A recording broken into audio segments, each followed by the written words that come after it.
Hello, I'm 7 First Alert meteorologist Hallie Vogel. What a beautiful start to the weekend. We're looking at mild and pleasant conditions for the overnight. A little cool, temperatures down into the 40s for overnight lows.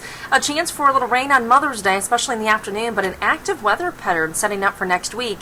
Here we go with our hour-by-hour forecast. No problems tonight, even tomorrow morning. By the afternoon, a few showers move through. Monday proves to be a bit wetter, but much warmer. As a warm front lifts through, we could see some stronger storms to start the week as well. Temperatures in the city, 49 for a low, mostly clear and cool, a light west wind. And then for tomorrow, your Mother's Day forecast, if you do have plans to be outdoors and you want to plan some dry activities, you want to make sure you're out in the morning. By the afternoon, especially after 3 o'clock, a little iffy for a passing shower or storm, but temperatures look nice in the mid-70s. Warm on Monday and Tuesday. That warmth will bring about the threat for showers and storms both days. A chance for showers and cooler weather by Wednesday all the way through Friday. Well, thank you for clicking on WXYZ.com. Hope you have a great night.